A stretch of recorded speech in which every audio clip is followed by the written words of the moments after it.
Hello everyone, welcome back to my channel. I hope you are doing good. So welcome back to another study vlog. So today's study vlog is going to be very productive and आप लोग को title लेके तो समझ आ ही गया होगा कि what we are going to do today. So basically guys, हमारे आकाश में ना टेस्ट जो है वो स्टार्ट होने वाले हैं from next week and ये मेरा फर्स्ट टेस्ट होने वाला है क्लास 12 का इन आकाश. तो बेसिकली गाइज ये हमारे 2 पीटी टेस्ट होंगे स्टार्टिंग में, उसके बाद जो सारे के सारे टेस्ट होने वाले हैं आकाश में वो सारे टर्म टेस्ट होंगे एंड AIA टेस्ट होंगे यानी ऑल इंडिया वाले टेस्ट होंगे. अभी वो जो टर्म टेस्ट और ऑल इंडिया वाले टेस्ट होते हैं वो 720 मार्क्स के होते हैं, लेकिन जो पीटी टेस्ट होते हैं ना दैट इज पीरियोडिक टेस्ट, ये सारे के सारे होते हैं 240 मार्क्स के एंड इसका आपको पर्टिकुलर सिलेबस दिया जाता है, जो कि पता ही है भाई टेस्ट होने वाला तो सिलेबस तो मिलेगा ही. अब ये जो है पूरे साल में बस 2 ही पीटी होने वाले हैं, उसके बाद सिर्फ टर्म टेस्ट और AIA टेस्ट ही चलेंगे. अब हमारा जो फर्स्ट एग्जाम है PT1 वो होने वाला है अगले हफ्ते सैटरडे को. तो आप लोगों को डेट भी बता दूंगी मैं कि कौन सी डेट को है ये वाला exam and along with that आगे वीडियो में आप लोगों को सिलेबस भी पता चल जाएगा कि इस टेस्ट में कौन सा सिलेबस आने वाला है. एंड आज की वीडियो में हम इसी टेस्ट के लिए प्रिपेयर करने वाले हैं. एंड गाइस इस टेस्ट के प्रिपरेशन के साथ साथ मेरे को क्लास 12 बोर्ड्स की भी प्रिपरेशन करनी है. बेसिकली जो हमारी क्लास में स्कूल में चल रहा है उसकी भी मेरे को तैयारी करते हुए चलनी है, रिविजन करते हुए चलना है साथ में एंड इवन क्वेश्चंस भी सॉल्व करने हैं. So in today's video we are gonna study for this test. So without any further do let's get started. Okay guys, so these clips are of morning and अभी 5 बज रहे हैं. अभी मैं आपको आगे टाइम दिखा भी दूंगी. तो बेसिकली गाइस अभी मैं बॉटनी से स्टार्ट करने वाली हूँ and I will B clearing up the concept जो कि मेरे को नहीं आते हैं, क्योंकि गाइस देखो एक क्लास मैंने अटेंड नहीं की थी. I was online that day because of some reason, तो उस वक्त मेरे को समझ नहीं आया था. तो मैं बताती हूँ कि वो कौन सा पार्ट है. बाकी पूरा चैप्टर मुझे क्लियर है. अब जब तक वो पार्ट मुझे क्लियर नहीं होगा तब तक मैं रिविजन नहीं कर सकती पूरे चैप्टर का, इसलिए मैं वीडियो लेक्चर चलाऊंगी एंड फिर उस पार्ट को क्लियर करने के बाद I will be getting started with the revision of this chapter and then it will be followed by question practice. तो देखो गाइस अब ये पूरा का पूरा चैप्टर का ओवरव्यू है कि प्री फर्टिलाइजेशन इवेंट होता है, फर्टिलाइजेशन होता है and then post fertilization event होता है. अब देखो मेरी कोचिंग में आज संडे है, तो आज संडे को हम यार ये लास्ट टॉपिक बचे हैं जो कि हमें कवर अप करने हैं. बाकी सारा इस चैप्टर का कवर हो चुका है and today we will be starting with the new chapter. तो ये 2 जो टॉपिक हैं वो मैम आज करा देंगी एंड ये पूरा कंप्लीट हो चुका है. अब मुझे फर्टिलाइजेशन पोस्ट फर्टिलाइजेशन अच्छे से समझ आ चुका है because I was there in my offline class and ये वाला पार्ट भी समझ आ गया है, बी वाला एंड सी वाला, transfer of gametes and pollen pistol interaction, because इस वक्त भी मैं क्लास में थी. But when this A part was done, gametogenesis वाला पार्ट, माइक्रोस्पोरेंजेस एंड मेगास्पोरेंजेस, तब मैं क्लास में नहीं थी. I was online at that time, मेरे को समझ नहीं आया, इसलिए मेरे को लेक्चर से देखना पड़ेगा. अभी मैं लेक्चर लगाने वाली हूँ फ़ोन पे and then we will be getting started with this. Let's go. So guys आप लोग टाइम देख सकते हो, it's 5 AM in the morning. अब बेसिकली गाइज देखो ये वाली वीडियो इतनी लेट इसलिए अपलोड हुई है because I was thinking to upload this video from a very long time. Like ये देखो ये वाली वीडियो जो है ये मैंने रिकॉर्ड करी हुई है 4th मई को एंड ये जाकर अब अपलोड हो रही है 9th मई को. इस वाले जो पूरा का पूरा टाइम स्पेंड था ना इसमें मैंने काफ़ी ज़्यादा चीज़ें पढ़ी भी है. Even I woke up at 4 AM daily to study for my like board exam also and for my NEET exam also. And guys the thing was कि मेरे को कुछ दिन से ना बिल्कुल भी मन नहीं करा था कि मैं पढ़ रही हूँ जब भी मैं कुछ भी रिकॉर्ड करूँ. बेसिकली ना I needed a break from this recording and all. तो मेरे से ना बहुत ही ज़्यादा मिनिमम रिकॉर्डिंग्स हो रही थी एंड इवन मैं सुबह जब उठती थी ना तो मैं आराम से पढ़ती थी एंड 1-2 घंटे बाद मेरा स्कूल के लिए रेडी होने का टाइम हो जाता था एंड मैं कुछ भी शूट नहीं करती थी. एंड मैंने open my YouTube studio in the morning, तब मेरे को लगा कि भाई 1 हफ्ता हो गया है मैंने कोई भी लॉन्ग वीडियो अपलोड नहीं किया, so now it's the time to shoot and make a video. And तो मैंने बड़ी मुश्किल से ये वाली क्लिप्स रिकॉर्ड करी एंड फिर भी इतना सोचने के बाद भी मेरे को ना 11 मिनट की वीडियो रिकॉर्ड करने में पूरे 5 दिन लगे. I am so sorry for that. अगली बार से थोड़ी सी लॉन्ग वीडियोस आएंगी एंड ट्राई करूंगी थोड़ा सा कंसिस्टेंट हो जाऊं. Now let's get back to the video. सबसे पहले तो गाइस देखो मैंने कुछ डिसाइड की हैं चीजें क्लास 11th के रिविजन के लिए. अब देखो मेरी क्लास 12 चल ही रही है साथ साथ एंड इवन हमारे टेस्ट भी होते रहेंगे अभी आकाश में एंड समर वेकेशंस के बाद स्कूल में भी शुरू हो जाएंगे.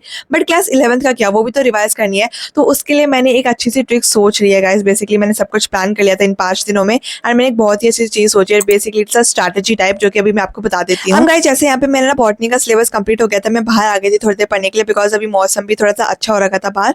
तो यहाँ पे मैं पढ़ी थी फिजिक्स एंड यहाँ पे मैं कोई भी नीट का सिलेबस कवर अप नहीं करी थी. यहाँ पे मैं करंट इलेक्ट्रिसिटी करी थी फॉर माई बोर्ड्स का सिलेबस, क्योंकि मैं स्कूल में ये चैप्टर जब कंप्लीट हो चुका है एंड मैग्नेटिक इफेक्ट्स वाला चैप्टर चल रहा है तो मेरे को ये खुद से भी करना था. तो यहाँ पे मैं यूट्यूब के लेक्चर देख के ये वाला चैप्टर कंप्लीट करी थी एंड यहाँ पे मैंने नोट्स भी बना ही लिए थे. गाइस बस ये मान लो कि मैंने लेक्चर को देखना स्टार्ट ही किया था एंड मैंने बस आगे आगे के नोट्स बनाए थे बिकॉज आज सैटरडे था तो मुझे कोचिंग भी जाना था एंड मेरे को लेट नहीं होना था बिकॉज अगर मैं लेट हो जाती हूँ ना तो वहाँ पे सीट नहीं मिलती है बैठने के लिए. तो यहाँ पे मैंने ब्रेकफास्ट में किया अपना बनाना शेक एंड उसके बाद मैं निकल गई थी अपनी कोचिंग के लिए ऑन एग्जैक्ट टाइम 7 बजे मैं निकल गई. तो गाइस जब तक मैं यहाँ पे कोचिंग में जाके सेटल डाउन होती हूँ, let me tell you all about my class 11 strategy.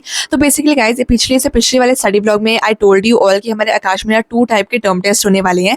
जो फर्स्ट वाला टर्म टेस्ट होगा उसमें क्या होगा कि आपके जो 35 क्वेश्चंस होंगे वो होंगे 12th वाले पोर्शन के, जो बाकी 10 क्वेश्चंस होंगे वो होंगे आपके 11th के पोर्शन के. मेरा जो सेकंड वाला टाइप होगा उसमें बस 12th का ही पोर्शन रहेगा. तो आप लोग सोच रहे थे कि मैं कौन सा वाला चूज करने वाली हूँ, so let me tell you all guys. तो यहाँ पे मैंने काफी ज्यादा सोच समझ के 12th वाला पोर्शन चूज किया है कि सिर्फ 12th वाला ही एग्जाम देने वाली हूँ यानी type 2.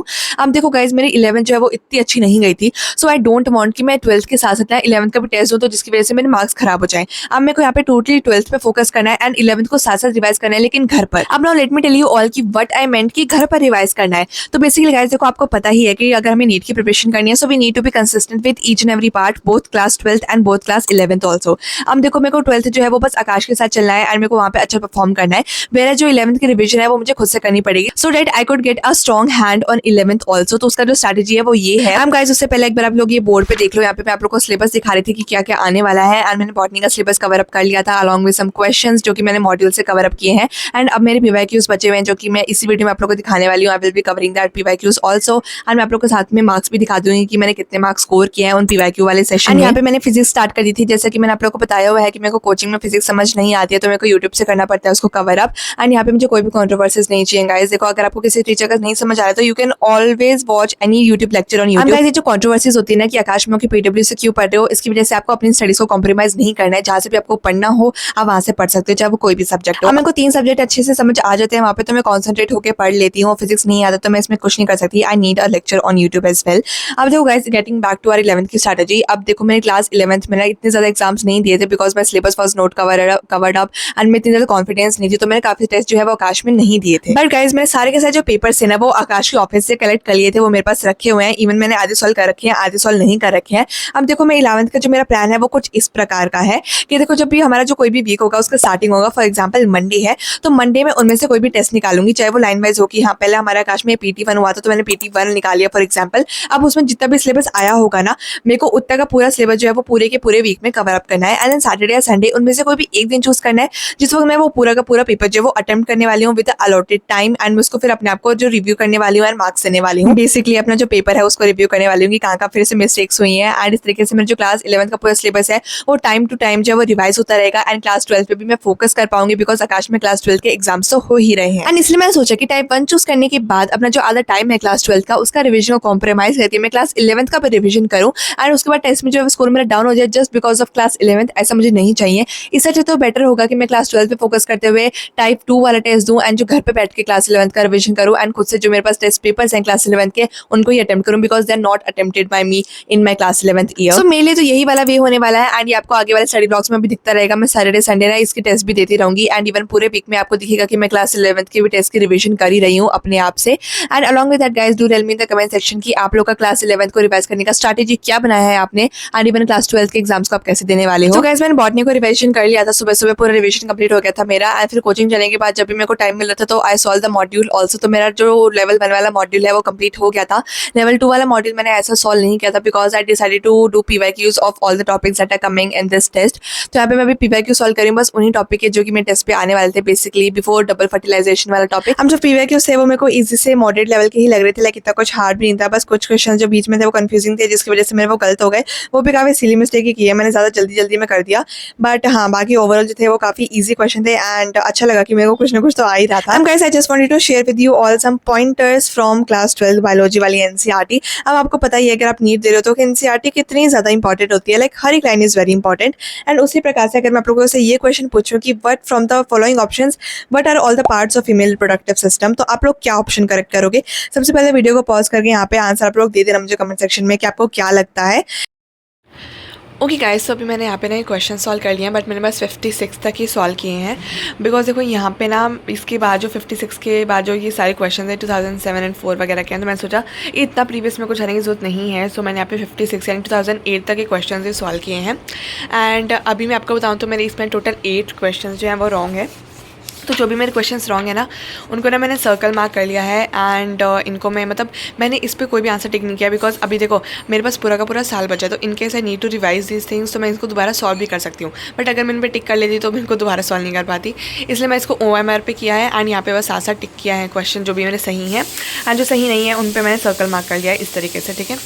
Like I have scored 184 out of 224। ये काफ़ी ज़्यादा डिसेंट स्कोर है, मेरे को और अच्छा करना चाहिए था बट मैंने स्टिल 8 क्वेश्चन रॉन्ग कर दिए। बट इट्स ऑल फाइन, अभी मुझे और भी क्वेश्चन सॉल्व करने हैं।